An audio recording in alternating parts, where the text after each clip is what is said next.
기술과 상상력 그리고 예술이란 주제로 강연하실 이기봉 교수님이십니다. 큰 박수로 맞아주시기 바랍니다.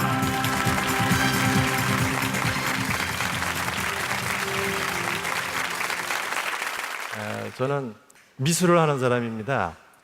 기술자도 아니고 기술에 대한 많은 지식을 갖고 있는 사람도 아니고 그냥 사용자로서 이 눈부신 기술의 발전의 어떤 속도에 제 스스로 미흡하다고 생각하는 아주 일반인에 가까운 그런 사람인데요. 저는 기술과는 조금 거리가 있는 예술을 하는 사람의 입장에서 이 기술 발전이라는 것은 과연 예술과 무슨 관계가 있고 또 우리 삶과 어떤 관계가 있는지 좀 더 예술적인 관점에서 여러분들하고 오늘 이야기를 나눠보고자 합니다.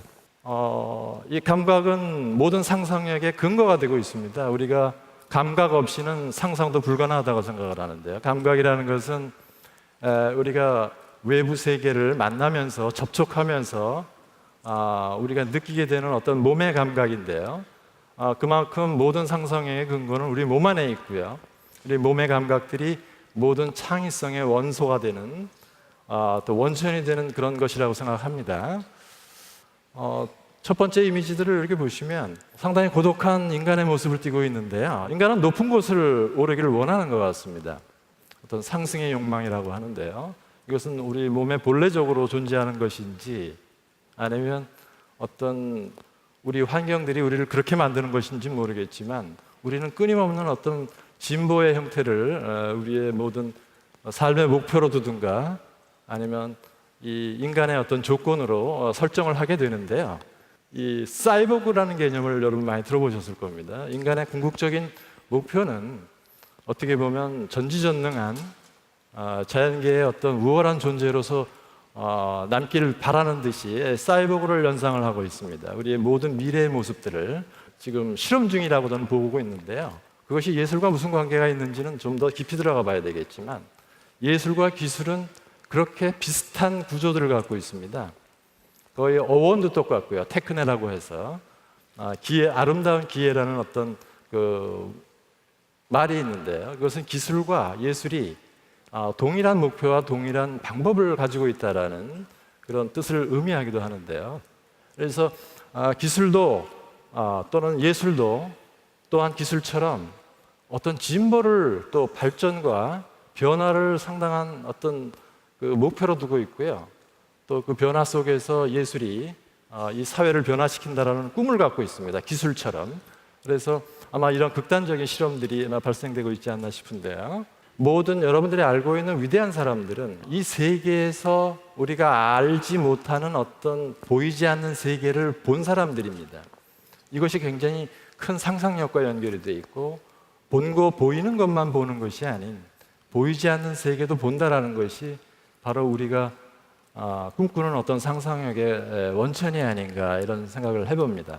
상상의 어떤 조건이 있는데요. 그것은 감각입니다. 우리 눈, 또 입, 또 손, 이 감각적인 어떤 도구들을 가지고 우리가 이 세계를 보기 시작하는데요. 보이지 않는 것이 보인다는 것은 우리 충분히 가능한 일이기도 하고요. 우리가 신을 본 사람도 있다고 얘기하죠. 예수님을 본 사람도 있다고 얘기하고 대단한 상상력이죠. 그래서 이 보이지 않는 세계를 우리가 본다라는 것, 그것을 감각한다라는 것은 우리가 기술 분야나 또 예술, 우리 삶 속에서는 대단히 중요한 능력 중에 하나라고 보는데요. 그것이 있는 사람이 있고 없는 사람이 있는 것이 아니라 우리 몸 안에 다 내장된 코드입니다. 보이지 않는 동물과 다른 점은 바로 우리가 보이지 않는 세계를 본다라는 어떤 능력인데요. 그것이 상당히 많이 개발되고 많은 능력을 갖게 된 사람들이 바로 천재들이기도 하고요. 또 예술가들이기도 합니다. 그래서 우리가 눈의 확장, 또 입의 확장, 언어죠. 그리고 눈이라는 건 시각이고요. 우리가 눈이라고 한번 눈의 감각을 한번 생각을 해볼까요? 여러분들이 보시고 있는 이 이미지들은 우리가 아마 흔히 볼 수 없는 이미지라고 생각합니다. 우리 눈이 얼마만큼 확장될 수 있는가 하는 것을 보여주는 대단히 강한 이미지라고 생각을 하는데요. 오른쪽에 있는 이미지를 뭐라고 생각하시는지 한번 상상을 좀 해봐 주시기 바랍니다. 왼쪽에 있는 건 당연히 파리의 얼굴인데요. 파리가 이렇게 잘생겼는지를 오늘 처음 이 이미지를 보고 처음 알게 됐어요. 상당히 공학적이고 기계적인 어떤 신체를 가지고 있는데 우리 아마 인간보다 더 진화된 형태가 아닐까라는 생각을 해보는데요. 근데 옆에 있는 이미지는 이게 바늘의 이미지입니다. 바늘 끝인데요. 바늘 끝에 저렇게 많은 생물체가 달라붙어 있습니다. 아마 바늘도 아마 이 높은 곳을 좋아하는 것 같아요. 그래서 높은 데 더 많이 붙어 있는 이유를 잘 모르겠는데 우리가 알고 있는 세계는요, 우리가 감각하는 것 이상으로 더 복잡하고 미스테리하고 다양한 차원을 가지고 있습니다. 뭐 우주적 차원도 있지만 아마 거시적 차원이겠죠.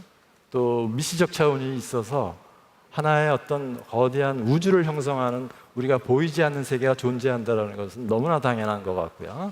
그래서 우리 인간이 어느 정도까지 우리 감각을 확장할 수 있는가는 알아서 해야 됩니다. 아마 여러분들이 관심을 가지고 또 스스로에게 질문을 하고 답변을 구하는 방법을 통해서 아마 이 감각을 확장해야 되는 어떤 아마 상상력이 필요하다면요. 상상력이 필요하지 않은 사람들은 굳이 그럴 필요가 없죠. 하지만 우리가 뭔가를 새로운 세계를 원하는 사람들이라면 자기의 감각을 확장하지 않고서는 불가능하다고 저는 생각을 하고 있습니다. 그래서 정리를 해드리면 저는 예술가로서 이런 아날로그 세계와 디지털 세계의 어떤 혼합작용들, 디지털 세계와 아날로그의 어떤 상관관계들을 상당히 관심 있게 바라보는 작가이기도 합니다. 그래서 여러분들 지금 모바일 폰이 이 모든 우주를 대변하고 있죠. 모바일 폰이 없었을 경우에는 그 큰 하늘을 보면서 큰 대지를 보면서 상상력을 꿈꿔왔던 어떤 과정에 비해서 우리는 작은 창을 통해서 이 세계를 보려고 지금 시도하고 있습니다. 그래서 그 세계는 우리에게 즐거움과 미래에 대한 상상력을 주기도 하지만 우리의 의미를 뺏어갈 수도 있다고 한번 전제를 하고 싶습니다. 그 의미, 존재의 의미, 아날로그가 우리의 몸의 어떤 근본이라고 생각한다면 그 모든 것을 대체해 버리려고 하는 어떤 세계를 상상할 수 있는데요. 긍정적인 측면은 분명히 우리가 많이 있을 수 있다고 볼 수 있습니다. 하지만 감각, 우리 신체, 이 우주를 바라보는 어떤 주체로서의 우리의 신체는 결코 변하지 않습니다. 그래서 여러분들이 그 의미가 사라진 세계, 그 세계는 과연 어떤 모습일까 상상해 보면 정보로만 남는 세계, 이 세계는 과연 유토피아일까요? 디스토피아일까요? 이런 거는 우리 한번 생각해 봐야 되고 그 중독 현상들은 어떤 것인지 한번 생각해 봐야 될 것 같습니다. 그것은 워낙 편한 세계죠. 우리 가상의 세계, 노동할 필요가 없는 세계입니다. 우리는 노동을 굉장히 싫어합니다. 그리고 그 노동 때문에 우리는 굉장히 괴로워하죠. 그래서 우리가 중독되는 중요한 원인은 노동이 사라지고 있기 때문에 아마 그 세계를 선호할지도 모르고 중독되는 현상인데요. 예술이 과연 기능이 무엇인가를 한번 상상을 해보면 마지막 언급인데요. 해독제라고 저는 말씀드리고 싶습니다. 중독 현상은 일반적인 것이고요. 예술이 할 수 있는 최후의 기능은, 우리 감각이 할 수 있는 최후의 기능은 바로 그 해독제로서의 어떤 기능이라고 저는 분명히 말씀드리고 싶고요. 여러분들이 바로 그 문제, 감각을 다시 한번 주의 깊게 바라봐 주시고 또 우리 신체를 의미 있게 바라봐 주시는 그런 좋은 자리가 됐었으면 더 바랄 나이가 없겠습니다. 감사드립니다.